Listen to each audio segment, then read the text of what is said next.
Welcome to the One Player Podcast, the show on solitaire board games. I'm your host, Albert, and this is episode 403.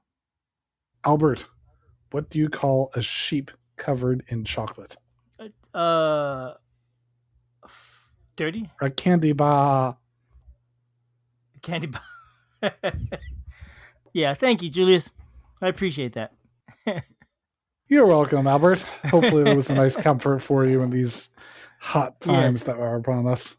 It was very cozy. Oh, it is. It's been so hot. It's cooler today for us. It is today, just for folks who don't know, it is July 6th, which means we just had the heat wave of July 4th come through everywhere.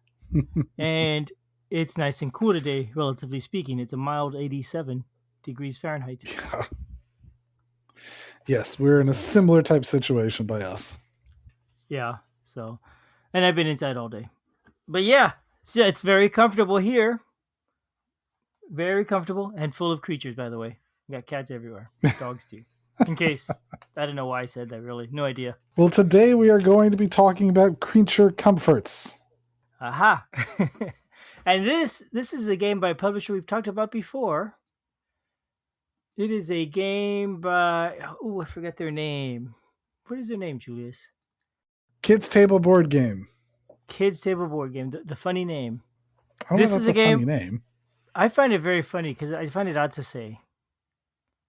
I personally find it odd to say. But they publish really pretty looking games, very family friendly art style, and generally very family friendly to play. And you could get a regular edition, or you could do like Julius and get the Kickstarter edition. How do you know that I got the Kickstarter edition? Maybe I didn't get the Kickstarter edition. Yeah. Maybe I got a regular edition. You wanted regular components. Yeah. Tired of all those fancy upgrades. Those really nice looking meeples and all that. Who needs that? Just Julius. I mean, they have nice tokens. They do. They really do. They really do. But see, now I'm pushing us forward. Yeah, it's a safe bet, honestly. And they are nice games. So I'm jumping forward, trying to get into the components. Really, what is this game about, Julius?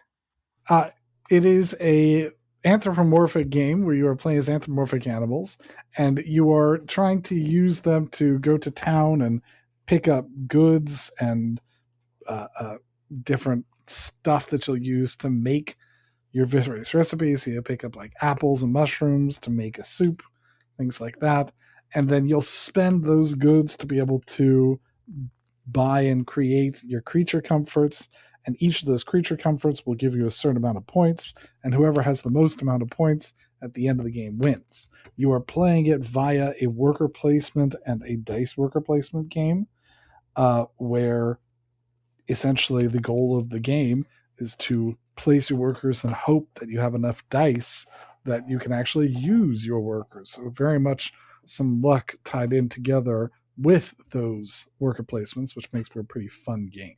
Cool. Okay. When you say you're gonna go find your comforts, are you talking about like things to make your house cozy, basically? Essentially, yes. The point scoring opportunity in the course of the game is going to be your creature comfort cards.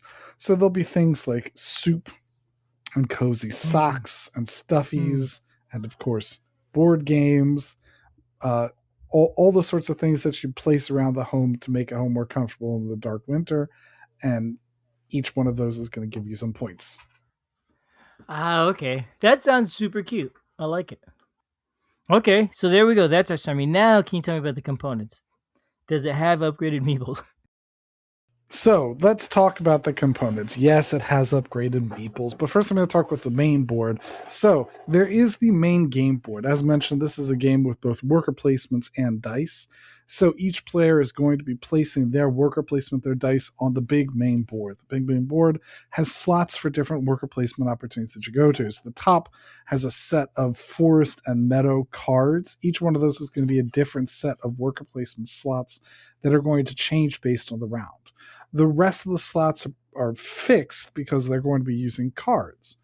The slots down at the bottom of the board are the Owl's Nest slots. Down there is where you're able to purchase your comfort cards that you'll then use the resources you got from the meadow to be able to purchase, to be able to make those creature comfort items. Like, for example, a bunch of apples would make a jelly, for example. On the left side of the board is a workshop. You have the ability to also purchase and make a permanent upgrade, which is either a new power that you have or a new worker placement spot that other people can go to, that you get an opportunity if people go there. So it sort of gives you a boost for an extra thing, an extra ability that you'll have different than the other players. So you're getting those resources from the top of the board and then spending those at the bottom of the board. In the middle of the board are two other spaces. There's the market. So the market is a slot that I feel like I've kind of gone into gameplay, and I'm not quite sure how that happened. That's easy to do. Yeah. We're talking about components. You tell me all about the board. I did. I'm telling you all about the board, but I'm telling you about all the places you go on the board. But I'm going to finish talking about the board, and then maybe I'll come back to it because I've gone and confused myself. So in the middle of the board is the market that you use if you have too much stuff. You can convert stuff into other stuff, and you have a traveler slot. And so at the traveler slot is a random travel that again changes each round. Okay. I could tell why you got mixed up and started telling you about the details of components and stuff. It's because the board is so pretty and you're describing the stuff and I'm looking at the board and I could see exactly what you're talking about. Oh, there's the hut, yeah, and there's the workshop. You could see all that and the forest in the middle. It's a really pretty board. The art reminds me of like a 70s Disney movie. Reminds me a lot of that, yeah. So it's very, very nice. And it's just Very pleasant to look friendly at. and very Yeah, organized. It just yeah, and it leads into the gameplay a lot. in terms of some of the components, let me talk about some of the components. Mostly, I'll be talking some of the positive about the components. I mentioned at the top there's the forest and meadow slots. So those are going to change each round. And the way it changes is you'll set up a deck with I think it's 3, 3, and 3, whichever it is. So there's 3 spring, 3 summer, 3 fall cards, and you'll slot them so that it goes in the correct order. Each round, you're going to be discarding one of those. And so it'll change what's available in a given round. Printed right on the board is a quick reminder icon that at certain seasons, different things are going to be available and other things won't be available. So, for example, only during this during the summer, I think it's that you can't get during the summer, you can't get wheat, something along those lines. I can't remember which one it is, but it's printed on the board. So you have to use those to be able to do those well. Yeah, again, nice looking cards. Just everything's pretty on the board. So with regard to, and so now then, the other cards that you have in the game are the comfort cards. The comfort cards will list pretty clear icons. At the top, it lists your score. On the left side, it lists what your crafting costs are. And on the bottom of it, it lists if it has a certain ability or something that it does. Most of the abilities are going to, almost all the abilities, are going to be that they tie into other things. Like it'll give you extra points if you have different clothing, or extra points if you have its matching pair, whatever it is. So all of those are straight your point drafting opportunities. In terms of the iconization of those, one set of icons is a little bit hard to be able to tell. There is the yarn, which is a very dark icon for the yarn, and it's sometimes hard to see quite if it's yarn or if it's stone. And I kind of wish that was a little Okay. bit more vibrant or a much more different color, like a brighter blue or something like that. But it's visible enough. I've never run into any issues. You just sometimes have to do a double look to be able to tell what that is. I see, because yeah, the yarn is gray like the stone. It has a little blue band in the middle, but it's mainly Mm-hmm. gray. Mm-hmm. Easy to mix up. Yep. Okay. The other set of cards that you'll be able to build are the improvement cards. Those are the ones that are on the left side of the board. They have the same general layout as the comfort cards, but they're square instead of poker shaped, instead of rectangle shaped. Which, if you know me, I comment about this all the time. Different things with different purposes should be different shapes. I'm so glad that they didn't make these into a poker shaped card, because it makes it very clear it's a different thing and it behaves very different, even though it has a very similar reference. It looks like it's from the same, it looks very much like it's on the game because it's got the points on the top. It's got the resources you need to build it on the left, and it's got its special power on the bottom. Now, instead of having just a connection that has a way of getting points on the bottom, it has an actual power that it's going to give you over the course of the game. Sometimes they'll have also a worker placement spot in the middle, and generally the ones that give you worker placement spots, it's a way of getting a fixed resource that gives you a benefit when someone else gets there. But it gives that extra worker placement spot that then goes off to the side.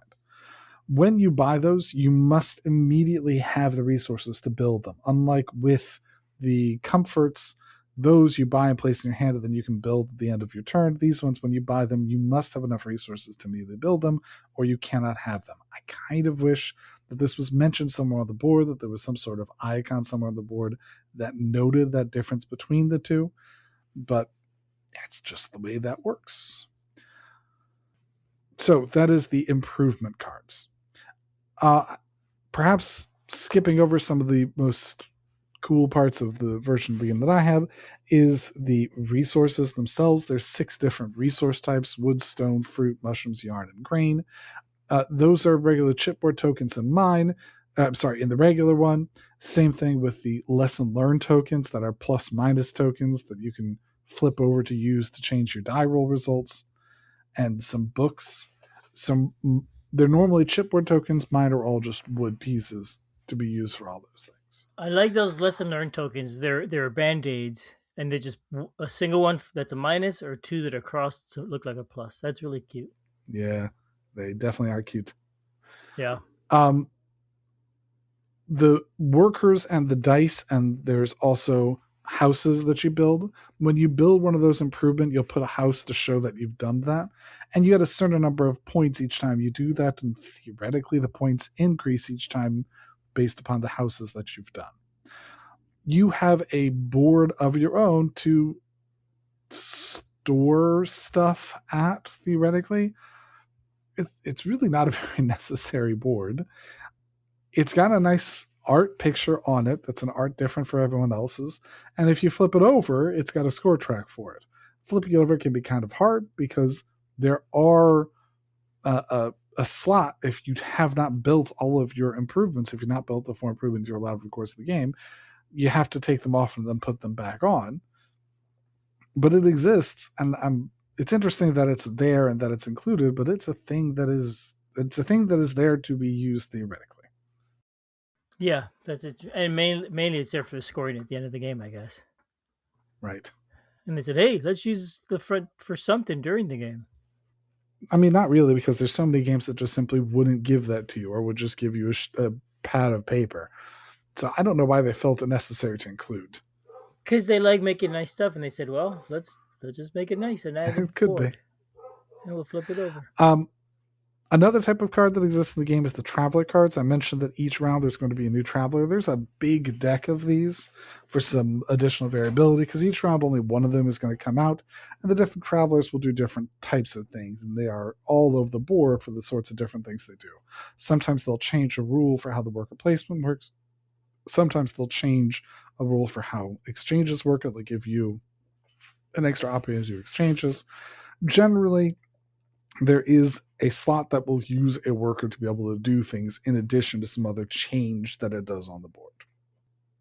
The last thing I'm going to talk about is perhaps part of the core of the game, and from there it'll allow me to blend over into actually talking about gameplay, which is the shared dice and the share board to place the shared dice. Each player has 2 dice in their color, and 4 dice, and the game has 4 dice that are white that are a shared color, and there is a tile that is a portion of the main board. It looks like a hilltop that theoretically you put the dice on there to move around from player to player. Theoretically, the idea of that hilltop die is to be a receptacle, even though it's just a flat surface. It's supposed to be a receptacle where you put these shared dice. It's supposed to help remind you not to roll these dice, and I'll get back to that in gameplay in a minute. It is entirely useless for that purpose, and it doesn't really do any benefit for it. But it exists, and it's a thing, so I'm going to mention it. In terms of all of my thoughts on the components, I think I basically talked about as we've gone through. it looks wonderful. It looks cute. It looks adorable. Perhaps there's a couple aspects that could have been a little brighter and a little more vibrant, but on the whole, I think that all of the components are very nice. Yeah, it all looks very appealing. Everything about it. The only thing to me that looks at all unappealing at all, and it's not really, is those band-aid tokens. Because there's so much black and Why? just a little band in the middle. Everything else looks a lot more Nah. colorful. That's it. I mean, and that is just, if I have to complain about something, that's what I'll complain about in terms of the look. I Nah, I think it's fine, especially on the board. I think it's fine. They're small. They're easily noticed. So I'm going to skip straight over. Well, actually, in terms of rules, this is a bog standard set of rules. It goes through and explains everything in order. The rules are perfectly fine, perfectly capable of explaining everything. I even think that the fact that they go through and explain the different icons for the dice, they go through first and explain all of the different round actions, and they go through and explain all the different areas. I think the rules are all very good, very easy to make things clear about how to use stuff. So I've got no issues with the rules. The solo rules like an addendum sort of thing. I assume they are. Yeah, of course they are, Albert. Of course they are. Of course they are. Yeah. Yes. It's worth asking. Okay, Yeah. there we go. Yeah. In fact, I'll remind me to get back to the solo rules when we're done, Mm-hmm. Okay. because I Well, in definitely that want to talk case, about the solo rules a bit more. yeah, we should. I mean, it's sort of a solo podcast. It'd be It crazy is. not It to. is. But there's changes for there's changes for solo that I'm going to get back to afterwards. But first, I want to talk about the main Okay. gameplay, Okay. Well, because let's the main talk about the gameplay has gameplay. an interesting loop that you make moving between the worker placement, the dice placement areas. So first, I mentioned that there are the 4 shared dice. Before any dice are rolled, before the shared dice are rolled, everyone gets to roll their own 2 dice. Then, knowing only your own 2 dice, you then get to place your 4 workers around the board. Each of the different worker slots wants to use dice, possibly in slightly different ways. Using them, some of the meta areas might want a specific dice arrangement, like having pairs, or having all high dice or low dice, or they might want you to have a specific number in a range of 3 or a range of 2, depending where you go. So that whole area wants to use dice in specific ways.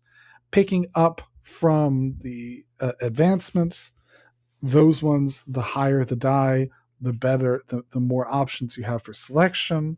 Picking up cards, the higher the die, the more number of cards you can get.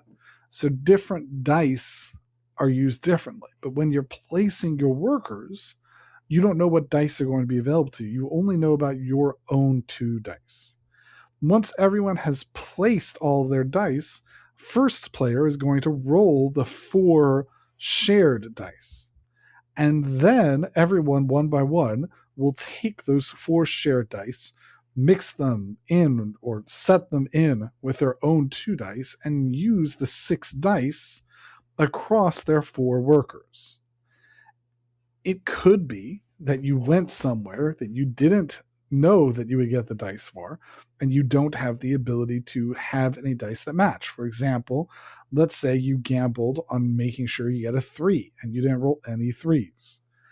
If possible, you can use some lesson learned tokens to do plus or minus to a die value. When you do that, you are very careful not to change the die facings, because everyone else could be, or everyone else will be using those dice. But you can treat, for example, a 2 as a 3. But if you don't have the ability to do that or choose not to do that, instead of being able to use the action, the worker will get a lesson learned.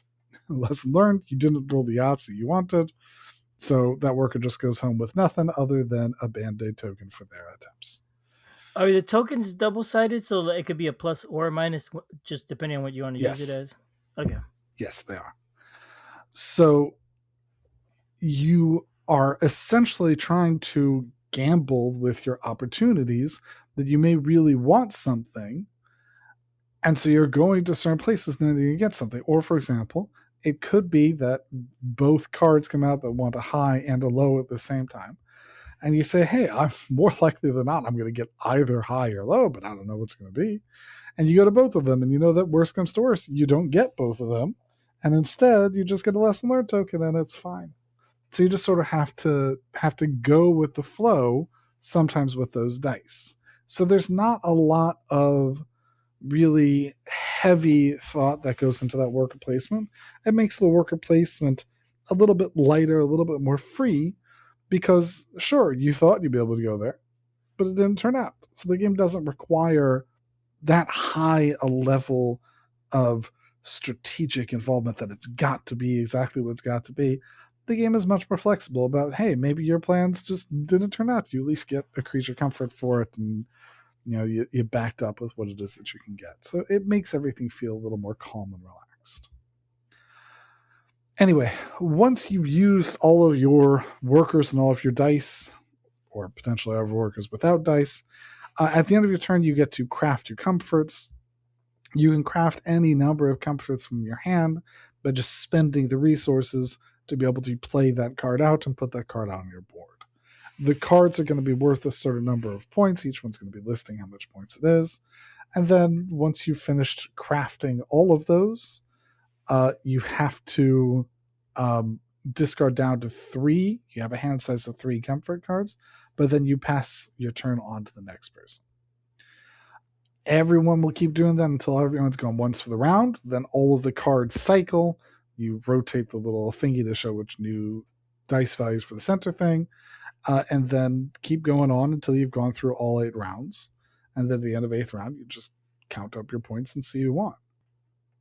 And Simple enough. yeah, that is basically the gameplay. The gameplay is not very difficult to understand. The gameplay feels very comfy. I mean, it is not what I would normally call a comfy game, because normally for me, a comfy game, a cozy game, is easier, lower stakes, not really high conflict or even high difficulty. Cozy games feel just sort of, you have unlimited amount of time to do whatever it is that you want. It is a cozy themed game, and it helps bring out that theme by feeling comfy, by feeling easy to resolve and easy to think about and easy to do your stuff. You don't really feel like there's a high intensity or a lot of pressure as you're playing through the game. You feel very free and easy to be able to hang out and do stuff with it. Yeah, and it's not punishing, right? If you mess up on the road and don't get what you wanted, you're gonna get a token, and next time you'll be fine. So it's very. It sounds like it's very relaxing. That's pretty. There's one thing you had said that I had misunderstood. Maybe. I think I had understood that you roll your dice and only you know what the value of your dice are, but they're not secret, right? You're rolling them in public. No, they're not Just secret. you just know what they are at the beginning. You don't, and when you pick your actions, you don't know the white ones until after you've picked the actions. Is that right? Right. Right. And your dice are not secret, but you're the only one who uses your 2 colored Got dice. it. Okay. Everyone shares and uses the same 4 white dice, and they are not rolled in between everyone. So everyone has to deal with the same roll. Your 2 dice are going to be just for you. Okay. That makes perfect sense. So essentially, just in terms of moving almost into final thoughts, the game just feels comfy. The game feels really cozy. Really, it feels very easy to play.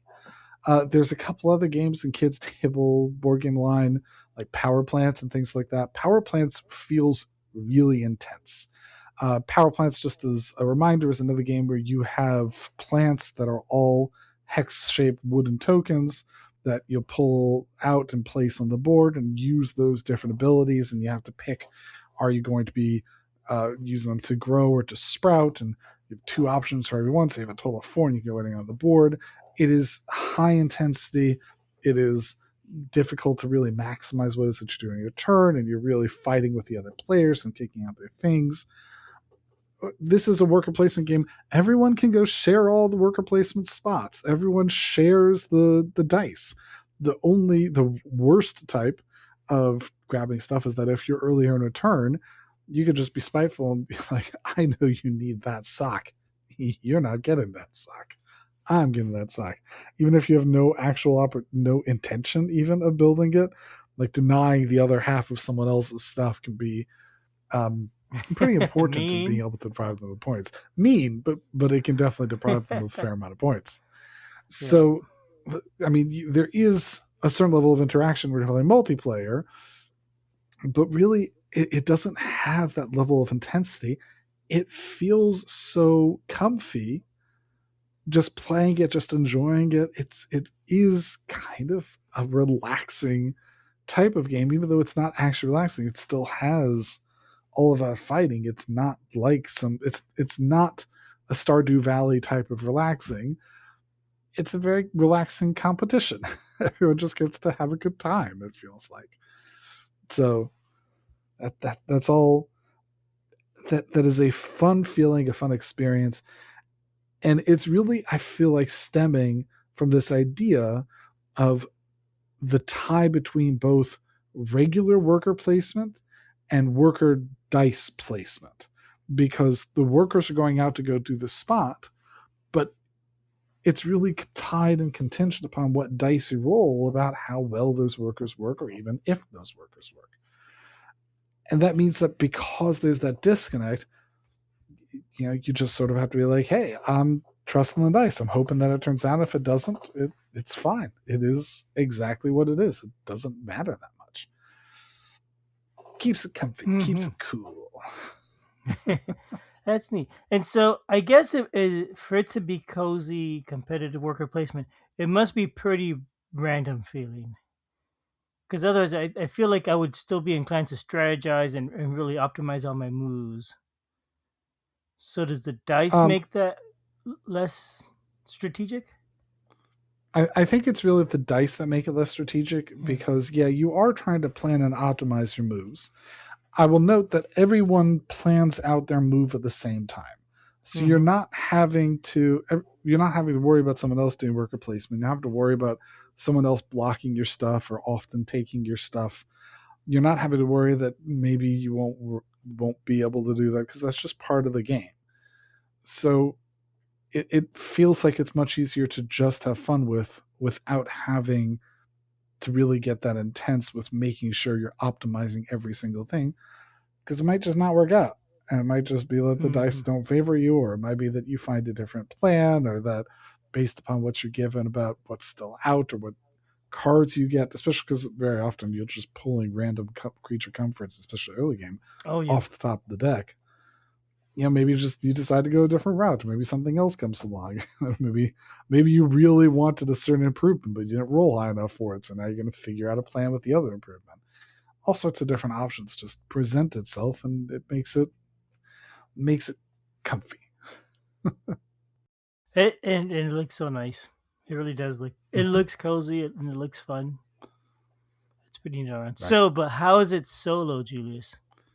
So in terms of solo, the solo game, after we talk about some changes for setup, is exactly the same as a regular game. So perhaps I may have tricked you a little bit when you Uh, asked the solo play at the end.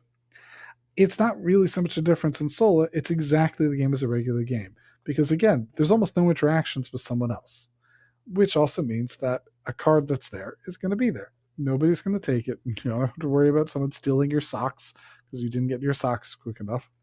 Not saying that socks happened before, but socks have happened. You don't have to worry about someone else stealing your socks because you weren't quick enough to take it. Nobody's going to be there. Nobody's going to take those away from you. You just have it. The only difference is the setup. When you're doing setup, it has a list of things that you remove from the traveler's deck and a list of things that you remove from the improvements deck. It's not so hard to do that, to remove those things, were it not for the fact that there's not really any icon to show which one it is that you're removing. God, do I wish that they had printed something like a flower or an icon or a dot or something that makes it easier to be able to tell which ones it is that you're supposed to remove when you're playing Soul. To my knowledge, there's not. If they put one there and it's like a secret thing, I haven't noticed it. now, a lot of times in games, it'll have a cards that you remove because they don't work in solo because they're cards that you play against other players or affect other players. Is it that sort of thing where you could just say, well, if the card says target another player, I just ignore it and draw another one? Some of those in the Traveler's deck do that. Mm-hmm. It's more that I think the ones from the Traveler's deck are the ones that say, hey, based upon other players or based upon who goes here first. I think those ones do. But for the Improvements deck, no, not really. Some of them are just based on, hey, how much stuff that other players have or that all players have. So those ones more obviously you remove. But for example, you have to remove from the improvements deck, in addition to both copies of a list of some, you also have to remove one copy of each. Some of them have two, I think some of them have three copies. So you remove them down so it's only one copy of each. So as you're going through it, you have to go through and find one of each and make sure that you've already removed one. So let's say those socks I keep mentioning. Actually, it's for improvements.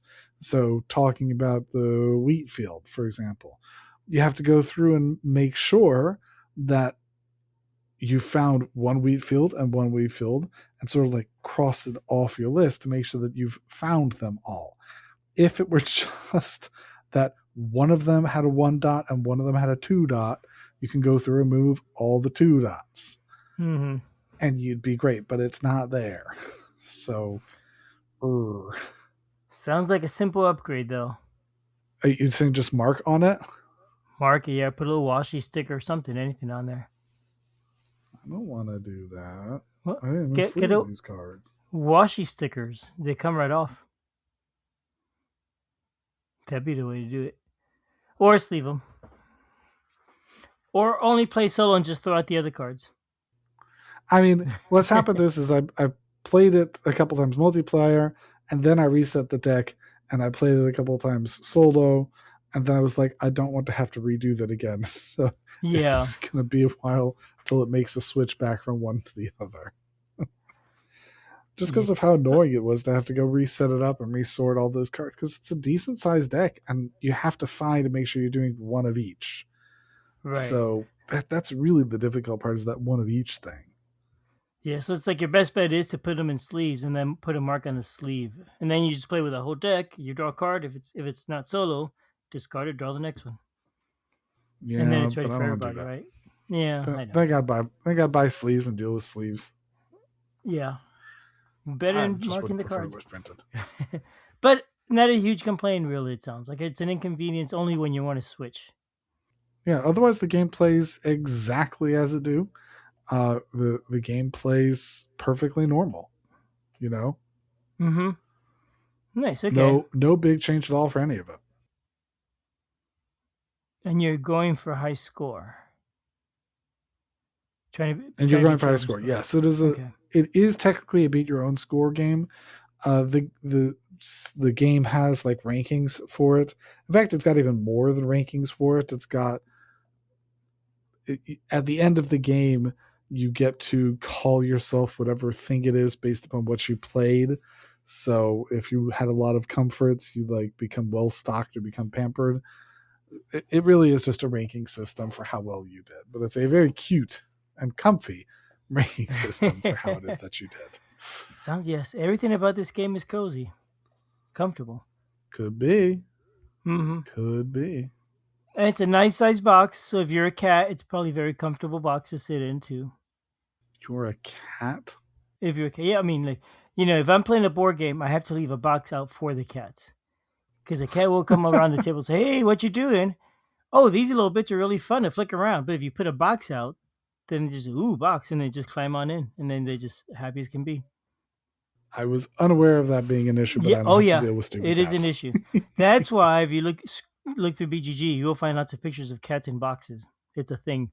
It's God, it's a cat trap. Every once in a while, somebody will say, "I caught a cat," and there's a box that we got from Amazon. And the box is empty in the hallway right now because we left it out for the cats to see how long it takes to catch one. Pretty quick. Yeah, Don't know no, why. not an issue. Not an issue I have to deal with. Unfortunately, not what I intend to do. Okay, well, that is pretty cool, Julius. Hmm. That is creature comforts. Hopefully, it was nice and comfy for you, Albert. It was very comfy. It was very relaxing. Yeah. I thought about buying this one because it was on my consignment, in my games on consignment, and I decided not to. Now I'm thinking I kind of wish I had, so I could have played at least a couple times. I think Well, it's there you gone go. already. Maybe you can still pick So it up. Oh, well, I never think mind. it's gone. Yeah. Oh well, next time. Yeah, nothing. Cozy tea. I gotta go, sort of thing. I don't know. I have, I have no good exit line here. Sorry. Well, I'm just gonna sink into my socks that I keep mentioning Uh, and enjoy hanging out with my cozy games. All right. Thank you, Julius. Bye, everyone. All right. Have a good night, all.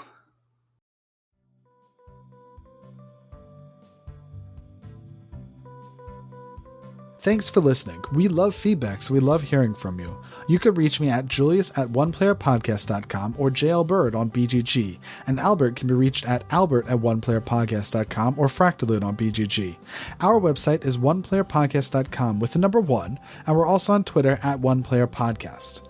The intro music is copyright Angus, can be found at jamendo.com. The transition music is copyright by Dan Elduce Pancaldi, whose page is at donpancaldi.com.